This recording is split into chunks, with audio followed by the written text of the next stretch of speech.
खुदावंद के अजीम और ख़ूबसूरत नाम में आप सबकी सलामती हो। आज मेरे पास बहुत ही खूबसूरत मजमून है। किताब मुक़द्दस इस आयत के साथ मैं बात का आगाज़ करना चाहूँगा। इब्रानियों 13वां बाब और उसकी आयत नंबर 4 से लिखा है, ब्याह करना सब में इज्जत की बात समझी जाए और बिस्तर बेदाग रहे, क्योंकि खुदा हरामकारों और जानियों की अदालत करेगा। खुदावंद के मुकद्दस कलाम में से जब हम इस बात पर गौर करते हैं तो मेरे दिल में ये बात आ रही थी कि इस मजमून पर जो है डिस्कशन की जाए। कई बार हमारे वो अजीज़, हमारे वो दोस्त जो एशियन हैं और दीगर रिलीजन से ताल्लुक़ रखते हैं, तो जब वो यूरोप में जाते हैं, चूँकि यूरोप में ज़्यादातर जो मेजॉरिटी है वो क्रिश्चियंस की है, तो जब वो वहाँ पर जाते हैं तो वो देखते हैं कि लोगों का अपनी मर्ज़ी का तर्ज़ ज़िंदगी, तो ज़रूरी नहीं कि सारे लोग एक जैसे हों। वहाँ पर भी बहुत सारे ऐसे लोग हैं जो हकीकतन खुदा से बहुत डरते हैं, खुदा से प्यार करते हैं, लेकिन वहाँ पर ये बात है कि दिखावा नहीं है। जो कुछ है वही कुछ वो अपने आप को जो है वो पेश करता है या शो करता है। तो वहाँ पर जब लोग देखते हैं कि ऐसे लोग भी रह रहे हैं जो आउट ऑफ मैरिज, लेकिन उनके बच्चे हैं और वो सिंगल पेरेंट्स कहलाते हैं, लेकिन बाइबल मुकद्दस क्या कहती है? बाइबल मुकद्दस कहती है ब्याह करना सब में इज्जत की बात समझी जाए। बाइबल मुकद्दस ने जो हमें तालीमात दी हैं, अगर पैदाइश की किताब को देखें तो पहले बाब के अंदर ही खुदा ने एक जोड़ा बनाया और लिखा है, खुदा ने नर और नारी उनको पैदा किया जो सारी दुनिया के माँ बाप हैं, बुजुर्ग आदम अलैहिस्सलाम और अम्मा हवा जो पूरी कायनात के लोगों के माँ बाप हैं। तो खुदा का जो प्लान है वो ये है कि एक ख़ानदान बने और उस ख़ानदान का बनाने वाला खुद जो है वो खुदा है। यहाँ पर भी किताब मुकद्दस में जो आयत हमने पढ़ी है, ब्याह करना सब में इज्जत की बात समझी जाए, तो बहुत सारे लोग जब ऐसे ज़िंदगी गुजारते हैं कि बग़ैर ब्याह के, बग़ैर शादी के, हत्ता के बच्चों को भी पैदा कर लेते हैं। तो अगर देखा जाए कि यूरोप में ऐसा होता है तो क्या पाकिस्तान में नहीं होता? ये ईदी ने जो झूले लगाए हैं या छिपा ने जो झूले लगाए हैं, तो यहाँ पर बहुत सारे ऐसे ही बच्चे होते हैं जो नाजायज़ तौर पर पैदा होते हैं। तो कोई भी बुराई जो है वो सारी दुनिया के लोगों के लिए बुराई है। किताब मुकद्दस जो खुदा का अलहाम है वो इसलिए अंबिया की मार्फत हम तक पहुँचा कि लोग राइट वे में जो है ज़िंदगी गुजार सकें।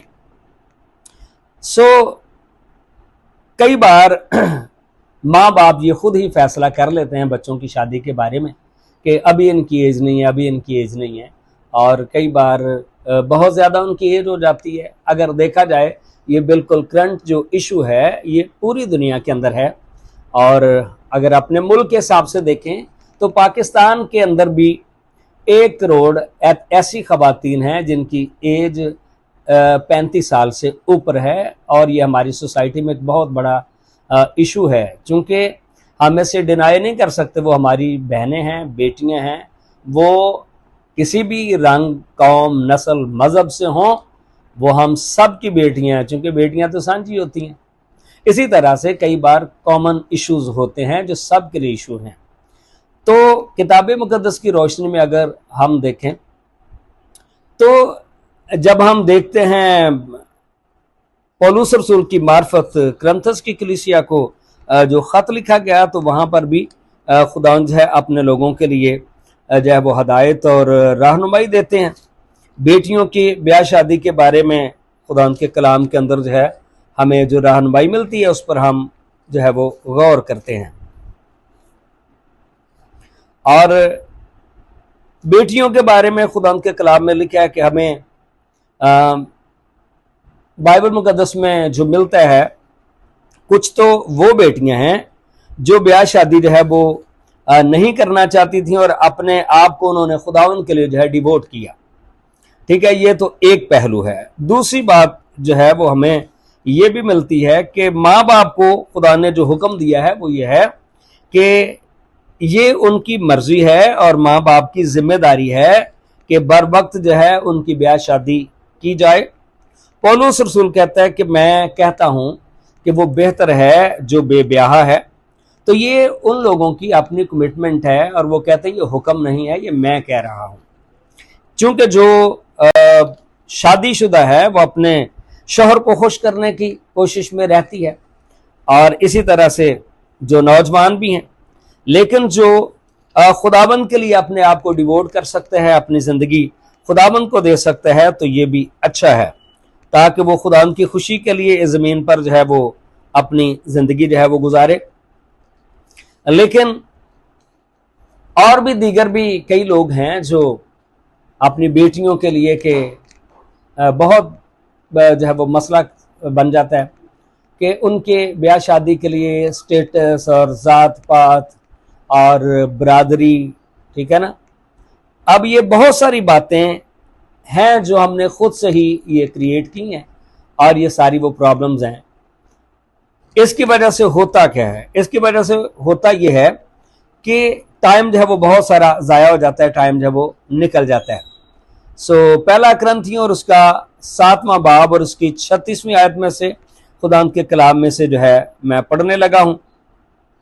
लिखा है, और अगर कोई ये समझे कि मैं अपनी उस कुंवारी लड़की की हक तलफी करता हूं जिसकी जवानी ढल चली है, और जरूरत भी हो तो इख्तियार है, इसमें गुनाह नहीं, वो उसका ब्याह होने दे।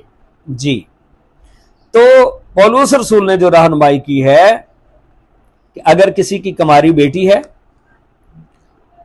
और वो समझता है कि इसकी हक तलफी हो रही है, जी बिल्कुल हक तलफी है, ठीक है। जब उसकी एज है, कई बार हम सोचते हैं कि ये अभी और कमाए और कमाए और कमाए। हमारे एशियन कल्चर में देखें, कमाना ये कोई बुरी बात नहीं है, लेकिन पूरे खानदान का बोझ उठाना ये बेटियों की जिम्मेदारी नहीं है, ये मर्दों की जिम्मेदारी है, ये लड़कों की जिम्मेदारी है। वो पढ़े लिखें, वो मेहनत करें, कामकाज करें, ताकि अपनी जो ड्यूटीज़ हैं उनको राइट वे में जो है वो परफॉर्म करें। तो और लिखा है कि ज़रूरत भी मालूम हो। तो इससे पीछे जो डिस्कशन की गई है वो ये है कि अगर कोई अपने आप को खुद से डिवोट करती है तो अच्छी बात है, लेकिन खुदा की जो मर्जी है ब्याह करना ये बुरी बात नहीं है। लिखा ये इज्जत की बात समझी जाए, और फिर लिखे इसमें गुनाह नहीं, वो उसका ब्याह होने दे, मगर जो अपने दिल में पुख्ता हो और इसकी कुछ जरूरत ना हो, बल्कि अपने इरादा के अंजाम देने पर कादर हो, और दिल में कसद कर लिया हो कि वो अपनी लड़की को बेनिकाह रखूंगा, वो अच्छा करता है। बस जो अपनी कुंवारी लड़की को ब्याह देता है वो अच्छा करता है, और जो नहीं ब्याहता वो और भी अच्छा करता है। तो और भी अच्छा करने से मुराद ये हुक्म नहीं है। पौलुस रसूल यहां पर यही बात बताते हैं कि ये मेरी तरफ से मशवरा है। सारी दुनिया में लोग एक जैसे नहीं होते कि खुदावंद के लिए अपने आप को डिवोट कर दें कि वो खुदावंद की खिदमत करेंगे, ठीक है। तो वक्त के साथ साथ कई बार डिफरेंट सिचुएशंस होती हैं। हमें बाइबल मुकद्दस में मिलता है कि बहुत सारे ऐसे लोगों के बारे में जिन्होंने अपने आप को डिवोट किया, और वो समझते हैं कि ब्याह शादी या ख़ानदान बसाने से ज़्यादा जो ज़रूरी काम है वो खुदावंद के लिए काम करता है, उसके लोगों की खिदमत करना है। लेकिन अगर कोई ऐसा नहीं कर सकता तो मतलब ये नहीं है कि गुनाह है। ये यहाँ पर खुदावंद के कलाम की रोशनी में जो है बात बताई गई है। और एक और मैं हवाला पढ़ता हूँ यशायाह नबी की किताब में से, और मैं समझता हूँ कि अभी जिस दौर के अंदर हम जा रहे हैं, यशायाह नबी का सहीफा और उसका 4था बाब और इसकी आयत नंबर 1 से, तो मौजूदा जो टाइम है जिसके अंदर हम जी रहे हैं, शायद ये वही सिचुएशन है। और इस चैप्टर के अंदर जो जिक्र किया गया है बनी इसराइल का जिक्र किया गया है, और जिस सिचुएशन का जिक्र किया गया है वो कब बनती है, जब लोग खुदा से दूर चले जाते हैं। और खुदा का कलाम तो उन लोगों की भी फिक्र करता है जो बैकस्लाइड हो जाते हैं, जो दुनिया में चले जाते हैं। खुदा उनसे भी प्यार करता है और खुदा उनको भी बचाना चाहता है।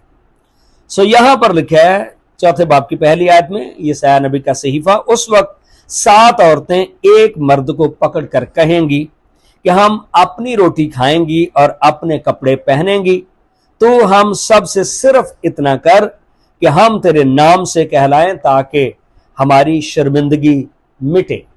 जी हाँ, तो कई सोसाइटीज में इस तरह से, जिसका मैं जिक्र कर रहा था, कि बहुत सारे लोग इसी तरह से जब वो जवानी में होते हैं अपनी जिंदगी ऐशो इशरत में गुजारते हैं, लेकिन जब वो बुढ़ापे की तरफ चलते हैं तो फिर वो सोचते हैं कि कोई ऐसा शख्स हो जो उनका जीवन साथी हो, जो बुरे वक्त में उन्हें साथ दे सके। और कई मुआशरों में, जैसे यूरोप की हमने बात की है, तो बच्चे जो है जब जवानी में बच्चे अपनी ऐशो इशरत में होते हैं, माँ बाप को नहीं पूछते, ठीक है, इसी तरह से फिर माँ बाप उनको भी नहीं पूछते। तो एक बेरुखी का और इस तरह का जो है एक समा बन जाता है। लेकिन फिर एक वक्त आता है जब हर कोई महसूस करता है कि कोई हो बुरे वक्त में जो मेरे साथ हो। तो यहां पर भी लिखा है, उस वक्त 7 औरतें एक मर्द को पकड़कर कहेंगी कि हम अपनी रोटी खाएंगी और अपने कपड़े पहनेंगी, तो हम सब से सिर्फ इतना करके हम तेरे नाम से कहलाएं ताकि हमारी शर्मिंदगी मिटे। तो मेरे बहन भाइयों, अगर देखा जाए तो आज जिस टाइम में हम जी रहे हैं, वो कोई भी कम्युनिटी हो, वो कोई भी रिलीजन हो, ये सब के लिए सेम बात है। अगर आज के दौर में देखा जाए, हमारी जो बेटियां हैं बहुत ज़्यादा पढ़ लिख जाती हैं, मेहनती भी हैं, कामयाब भी हो जाती हैं।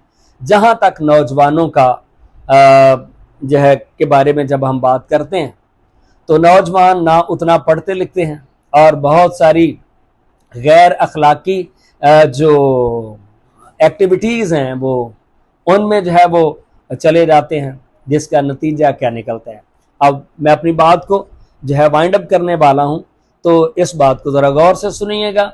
हाँ जी, तो वो क्या है, उसकी वजह यह है कि हमारी जो बेटियां हैं वो काबिल हो जाती हैं, पढ़ती लिखती हैं, फिर ट्रेनिंग करती हैं, फिर ज़रूरत होती है सम टाइम अपने माँ बाप को भी सपोर्ट करें, तो वो चली जाती हैं 30 से ऊपर चली जाती हैं।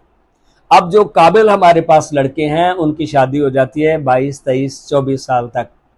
अब जो इतने काबिल लड़कियां हैं जब वो ऊपर चली जाती हैं, फिर बहुत सारे लोग जो हैं इस चक्कर में पड़ जाते हैं, लड़की जो है ये ओवर एज है, अब हम इससे शादी कौन करेगा। तो याद रखें, वो सबकी, हम सबकी बहनें और बेटियां हैं।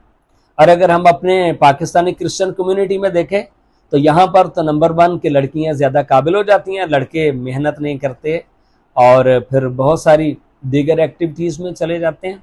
तो ये लम्हा फिक्रिया है, ठीक है। और दूसरा जो मसला है, कई बार ब्याह शादियों में बहुत ज़्यादा जहेज़ देने का है, तो लोग महंगाई के दौर में इतना उनके लिए वो इजी नहीं है कि बहुत ज़्यादा जहेज़ जो है उसको कलेक्ट कर सकें या अरेंज कर सकें। और फिर ब्याह शादियों में बहुत ज़्यादा मेहमानों को बुलाना कि अगर उसको नहीं बुलाएंगे, उसको नहीं बुलाएंगे, उसको नहीं बुलाएंगे, वो नाराज़ हो जाएगा। और तीसरा जो हमारे जो लोग हैं उनमें ज़ात पात का भी चक्कर है। ये मुस्लिम सोसाइटी में भी है और क्रिश्चियंस में भी है, ठीक है। मुस्लिम सोसाइटी में ये है कि वो कहते हैं हमारी सेम ज़ात हो। क्रिश्चियंस में ये है कई लोग हैं वो अपनी ज़ात में नहीं करते। तो ये एक और मसला कि अगर लड़का और लड़की उनमें कोई सिमिलरिटी बन भी जाती है तो वहाँ पर और ज़ात पात का चक्कर आ जाता है, ठीक है। तो फिर जो इस तरह के लोग जो ओवर एज हो चुके हैं, क्या वो इंसान नहीं है? या जब कोई इस वजह से उनको कोई रिजेक्ट कर देता है, इसकी एज ज़्यादा हो गई है, क्या फिर शादी करना उसका हक नहीं है? तो ऐसा ना हो कि हम ऐसे वक्त में पहुंच जाएं, बल्कि पहुंच चुके हैं, ठीक है, कि उस वक्त 7 औरतें एक मर्द को पकड़कर कहेंगी कि हम अपनी रोटी खाएंगी और अपने कपड़े पहनेंगी। हम बिल्कुल एन उस सिचुएशन में खड़े हैं। तो जो ओवर एज हो जाती हैं बेटियां, फिर यही सोचा जाता है कि बस मर्द होना चाहिए, एक नाम मिल जाए, ताकि लोगों को नजर आए कि ये एक फैमिली है। और उससे भी ज्यादा खतरनाक जो सिचुएशन अभी पाकिस्तान की है, जिस तरह से अभी बहुत सारे मुल्कों ने, ठीक है, रोबोटिक जो है वो इस तरह की खवातीन बना दी हैं। तो एक मैंने खबर इन दिनों में पढ़ी कि 6000 औरतों का ऑर्डर पाकिस्तान की तरफ से भी दिया गया है कि रोबोटिक जो खवातीन हैं वो पाकिस्तान में ऑर्डर की गई हैं। तो ये एक और बैड सिचुएशन होगी यानी वो लोग जो शादी करना चाहते हैं या कई बार जो शादी से तंग हैं, तो जब वो रोबोटिक खवातीन आ जाएंगी, वो सोचेंगे कि बस इनके ज़रिए से बहुत सारे काम चल सकते हैं और ये एक और ज़्यादा बेरारबी फैलेगी। लेकिन खुदा का कलाम बताता है कि ब्याह करना सब में इज्जत की बात समझी जाए। आखिरी बात जो करना चाहूँगा वो ये बात है कि जो अपने अपने रिलेशनशिप में हैं वो और ज़्यादा अलर्ट हो जाएं, मोहतात हो जाएं, एक दूसरे को चीट ना करें, खुदावंद से डरें, खुदा के खौफ में रहें, अपने ख़ानदान को मजबूत बनाएं। बेराहरबी बहुत ज़्यादा है, लेकिन याद रखें खुदा एक दिन तमाम लोगों की अदालत करने वाला है और हमें उस दिन जो है नुकसान ना उठाना पड़े, हमें पछताना ना पड़े। खुदावंद आपके साथ हो।